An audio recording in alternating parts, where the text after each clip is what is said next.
and I'm a born Muslim. My problem is that I practiced Islam when I was... Brother, first we request questions from the non-Muslims. Once all the questions from non-Muslims are over, inshallah, we'll give you a chance. Yeah, but I'm telling you my problem only. Okay. But you said you're Ahmed and you're a born Muslim. I am born Muslim. But now are you a Muslim or not? I'm agnostic. Oh, so now you have left the religion of Islam. Yeah, I'm confused. Okay, fine. If you have left the religion of Islam, you can ask the question, brother. Okay. So my question is, how come I don't have the faith that you and the other Muslims have and some of my friends, even though I practiced Islam a lot and I even did Umrah, but I still do most of the sins that are forbidden in Islam, and I sometimes am lazy to do the prayer and the other subjects we have to do in Islam. I have read many books about other religions and conspiracy theories and documentaries and such. I even have seen your own videos on YouTube, and there are many questions that go around my head about Allah and the Messenger and Muslims in general. And basically the most important question is, you said in one of your debates or questions that Allah is the creator and He's uncreated. But I have realized, how can the uncreated exist? And if He exists, how can we notice Him? How can we see Him or hear Him or feel Him or know of His existence if He's uncreated in our own dimension or so? That's one of the questions. Brother Ahmed said that he is a born Muslim. He comes from Iraq. He read the Quran, he read the books, but he commits many sins. He believes maybe sometimes he's agnostic and he's lazy for praying. Brother, before I answer your main question, if you do sins and if you're lazy for praying, that does not make you a non-Muslim. As long as you believe that praying is fard, sometimes you miss, it's a sin. It's a major sin that you sometimes don't pray, but that doesn't make you a non-Muslim. If you say praying is not required, then you're doing kufr. But if sometimes you do sin, sometimes minor sin, sometimes major sin, it is haram, it's forbidden, but that does not throw you outside the fold of Islam. There are sometimes waswasa of the shaitan asking you, you're a Muslim, but this is wrong in Islam, this is wrong. And it does deviate the person's mind. At that time, maybe your iman may be low. But these things should not make you consider that you're non-Muslim. Regarding a question that I mentioned in my speech, and you're right, that Almighty God is the creator, but He Himself is uncreated. You ask the question, how can the uncreated, how can we see the uncreated, and how it's possible? Allah subhanahu wa ta'ala is Khaliq, is the creator. And by definition, He's uncreated. Because normally people say that when they try and prove in logic that everything has a creator, who created this table, the carpenter, from where he got, from the tree, who created the tree, so it goes back to Allah. So when many of the people try to convince an atheist, they try and say that everything has a creator, and then they get trapped when the atheist asked him who created Allah. So if you hear my tapes, I never go that way. I ask the atheist that how did you come to know about the universe? How did you come to know about the functioning of the stars, of the sun? And he says, and goes back, that the creator. So it's the vice versa.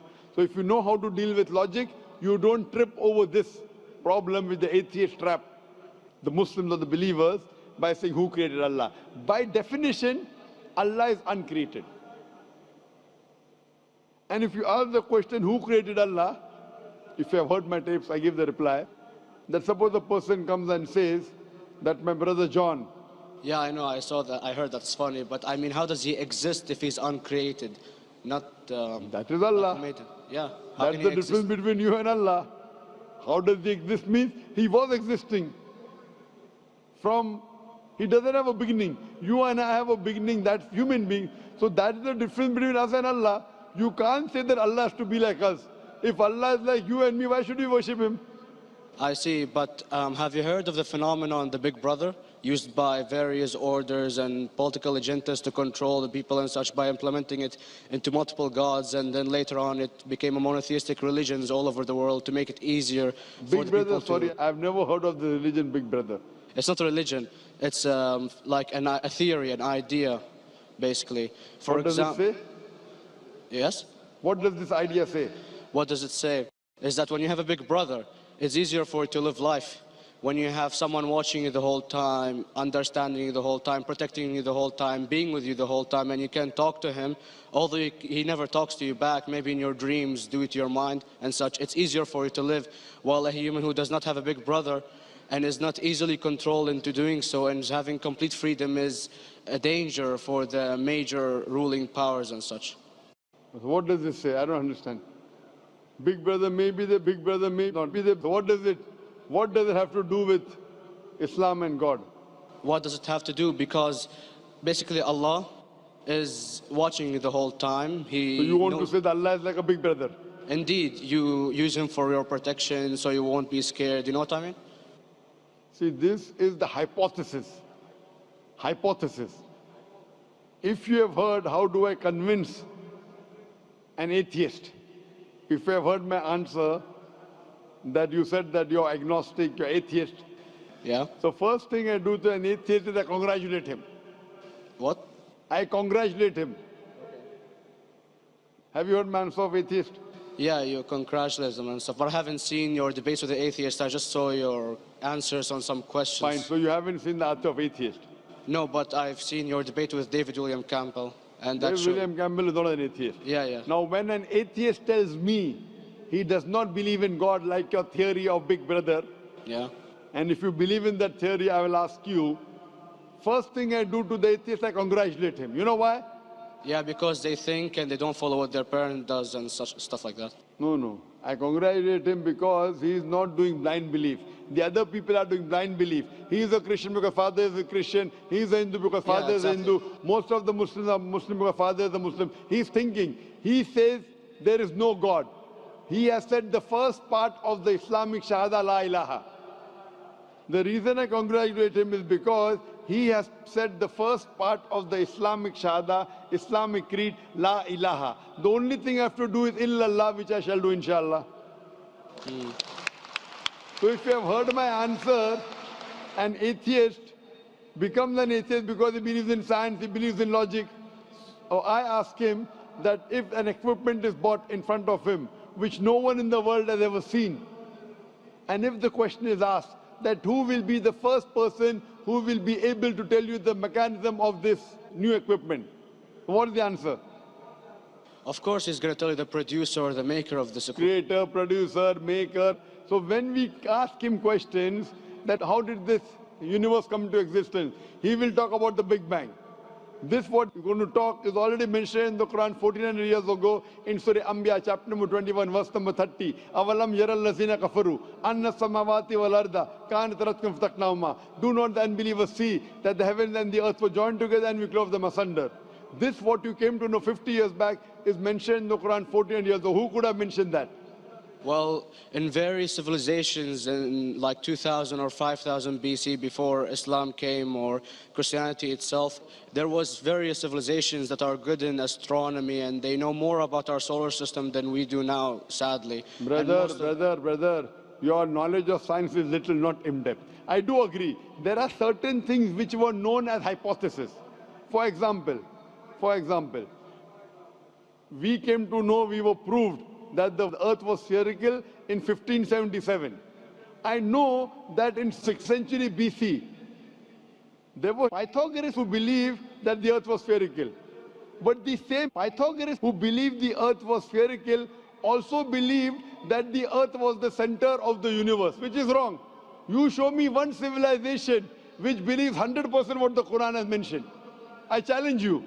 What you say, so do you mean to say there was a person who said, okay, this civilization, out of 100 things, these 2 things are right. Out of 100 things, these 5 things are right. Out of this 100, and picked and chose. Who can do that? No one besides the Creator. Even if you know that there were 10 different civilizations, hundreds of civilizations, there is not a single civilization that you know in the past which knew 100% of science what we know today. So where is your logic? Where is your theory? I do know that certain things were hypotheses, which were proved later on. But there is not a single civilization which knows everything what is mentioned in the Quran. So the answer goes back to the original question, who could have collected this in the Quran? Someone 1400 years back, could he do and say, okay, out of these 100 things, these 3 are right, out of these 100 things, these 2 are right, out of this are... It's not possible. Mathematically, it's not possible. Well, you never gave the idea of extraterrestrials or so. I mean, knowledge is power, and... Brother, I'm asking you a simple question. We are not come here to have a debate. Yeah. I'm asking you a question. Point out a single civilization. You're asking something else. Yeah, we are right. not here to discuss. You can come in the room and discuss. You ask a question, I'm giving you the answer. You gave about old civilization. I told you you're right. But out of 100 things, 98 they were wrong. So I'm asking you, who could have mentioned this in the Quran? You're talking something else now. Yeah, well, I'm asking a simple question, 2 plus 2 equal how much? You're saying, I'm telling you 3 multiplied by 3 is how much? I'm asking a name, you're telling that where do you live? Yeah, I'm asking a simple question, name me a single civilization which has everything what was mentioned in the Quran. Do you know of any or not? Yes or no? Well, not everything, of course. Even not 10%. Why? Babylon knows of most of the planets and such. Planet is not the only thing mentioned in the Quran. There are 1,000 things mentioned in the Quran. To say what 1,000 things are mentioned in the Quran, 10% would be equal to 100 things. Did Babylonian civilization knew about 100 things mentioned in the Quran? No, because they You don't cannot. have the They knew 5 or 6 things. In percentage wise, very small. So of course. Who can be the author of the Quran besides the creator to know what is right, what is wrong? Today science has established the hypothesis mentioned by Babylonian so many centuries back is today proven. So these were hypotheses in the past, which out of them many have been rejected, some have been accepted. So to collect all which is 100% correct has to be from the creator and no one else. Hope that answers the question.